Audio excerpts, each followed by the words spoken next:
This year, Audubon, Texas is celebrating 100 years of coastal conservation. Today, we're at Green Island, the island where it all began.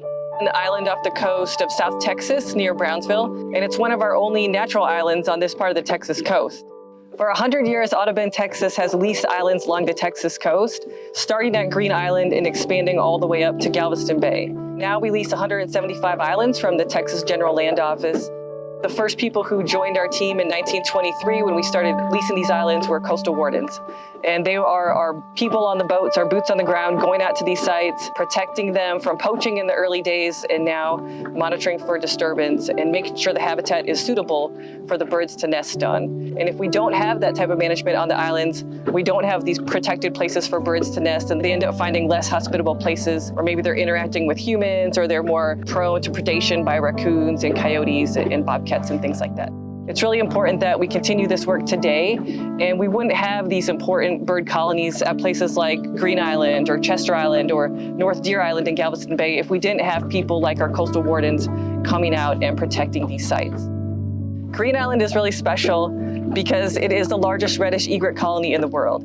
And we can get anywhere from 200 to over 1,000 pairs of reddish egrets nesting here, and we have been for 100 years, so it's one of our most special nesting islands on the Texas coast.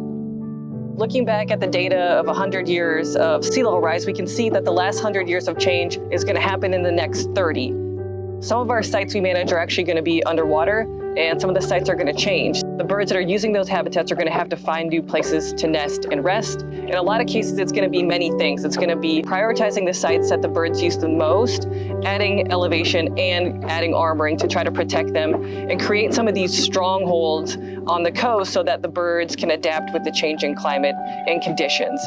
And that's important for birds, and it's important for people because a lot of these island sites are providing protection from coastal communities. They slow down wave energy and erosion of coastal sites. They're capturing carbon. They're providing habitat for a lot of other wildlife, especially fisheries.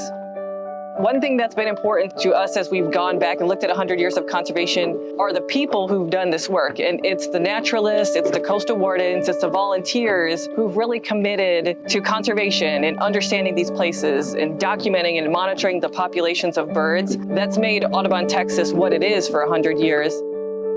So join us as we look ahead and what conservation looks like on the Texas coast.